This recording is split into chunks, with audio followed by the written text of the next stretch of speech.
Assalamualaikum warahmatullahi wabarakatuh. Welcome back to my YouTube channel. Kali ini aku akan menjelasin mengenai uji PET Sample T-Test sekaligus melakukan uji PET Sample T-Test menggunakan aplikasi SPSS. Uji PET Sample T-Test merupakan bagian dari uji hipotesis komparatif atau uji perbandingan. Data yang digunakan dalam uji PET Sample T-Test umumnya berupa data berskala interval atau rasio. Uji PET Sample T-Test bertujuan untuk mengetahui apakah terdapat perbedaan rata-rata dua sampel atau dua kelompok yang saling berpasangan atau berhubungan.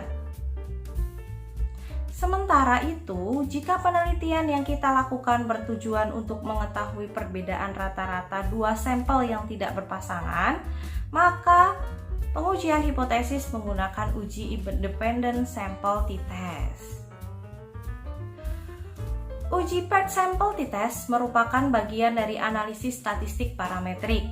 Oleh karena itu, sebagaimana aturan dasar dalam analisis statistik parametrik, maka persyaratan utamanya adalah data penelitian haruslah berdistribusi normal.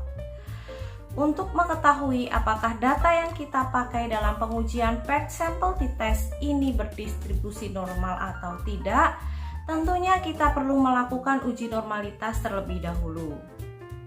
Sementara itu, jika didapati bahwa data penelitian tidak berdistribusi normal, maka solusi alternatif yang bisa dilakukan sebagai pengganti uji PET Sample T-Test adalah menggunakan analisis statistik non-parametrik dengan uji Wilcoxon.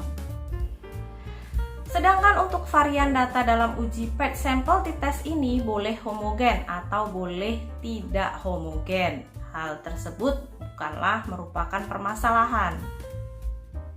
Artinya, homogenitas varians bukan merupakan persyaratan mutlak dalam penggunaan uji PET Sample T-Test untuk menganalisis data penelitian. Kali ini kita akan uji hipotesis sebagai berikut. Sebagai contoh, nanti kita melakukan uji PET Sample T-Test menggunakan aplikasi SPSS. Yang pertama, H0, tidak ada perbedaan rata-rata antara hasil belajar pre-test dengan post-test, yang artinya tidak ada pengaruh penggunaan strategi pembelajaran answer gallery dalam meningkatkan hasil belajar untuk mata pelajaran statistik. Kemudian, hipotesis alternatifnya adalah ada perbedaan rata-rata antara hasil belajar pre-test dengan post-test, yang artinya ada pengaruh penggunaan strategi pembelajaran answer gallery dalam meningkatkan hasil belajar untuk mata pelajaran statistik. Pedoman pengambilan keputusan dalam uji PET Sample T-Test berdasarkan nilai signifikansi hasil output SPSS adalah sebagai berikut. Yang pertama, jika nilai signifikansi two-tailed kurang dari 0,05, maka H0 ditolak dan hipotesis alternatif diterima. Sebaliknya, jika hipotesis signifikansi two-tailed lebih dari 0,05, maka H0 diterima dan H alternatif ditolak. Selain membandingkan antara nilai signifikansi dengan probabilitas, ada cara lain untuk dapat dilakukan untuk pengujian hipotesis dalam uji PET Sample T-Test ini, yakni dengan membandingkan antara T-hitung dengan T-tabel.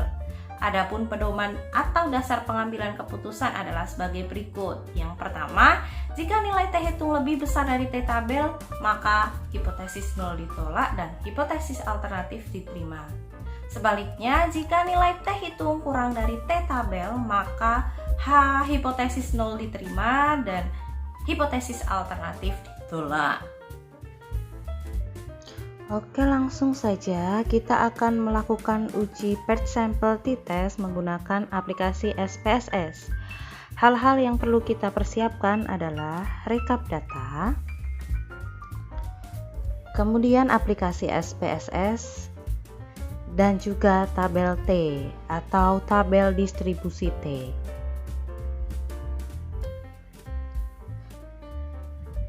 Hipotesis yang akan kita uji itu sudah saya bacakan tadi ya. Di sini ada data hasil nilai ujian mata pelajaran statistik yang berasal dari 13 responden.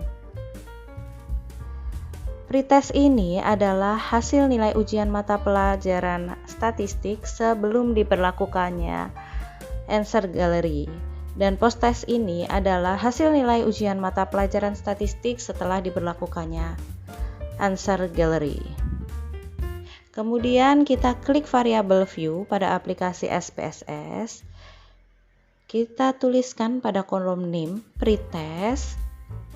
Kemudian di sini post-test. Kita ubah desimal menjadi 0.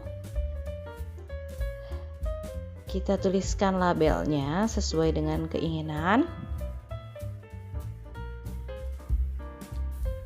Kemudian kita ubah measure itu menjadi scale. Setelah itu kita copy seluruh data pretest dan post-test ke dalam data view di aplikasi SPSS.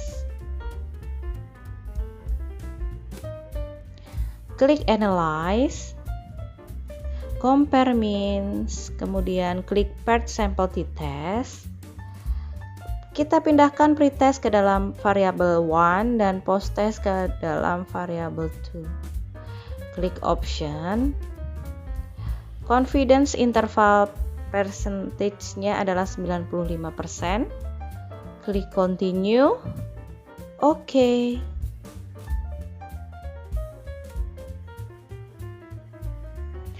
Kita bisa melihat tabel paired sample t-test. Nilai T hitung adalah min 3,987.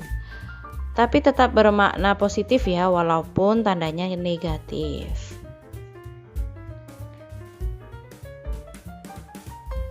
Di sini rumus T tabel adalah kolomnya probabilitas dan barisnya adalah DF. Kita lihat langsung pada tabel T. Probabilitas yang kita gunakan adalah 0,05. Kita gunakan yang bawah.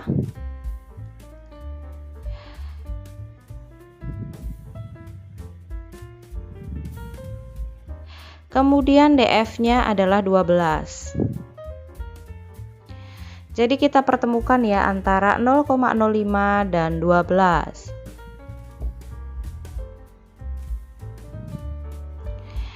Dan ketemunya adalah 2,1788, atau kita bisa sederhanakan menjadi 2,179.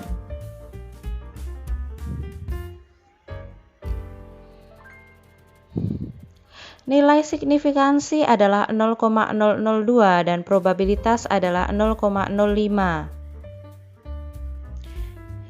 Itu adalah nilai sigtutilnya 0,02. Pada tabel paired sample t-test, nilai T hitung adalah 3,987.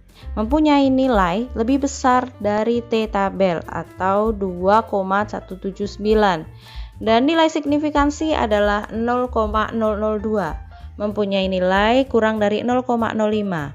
Maka dapat disimpulkan bahwa hipotesis alternatif diterima dan H0 ditolak. Yang berarti bahwa ada perbedaan rata-rata antara hasil belajar pretest dan post-test, yang artinya ada pengaruh penggunaan strategi pembelajaran answer gallery dalam meningkatkan hasil belajar untuk mata pelajaran statistik.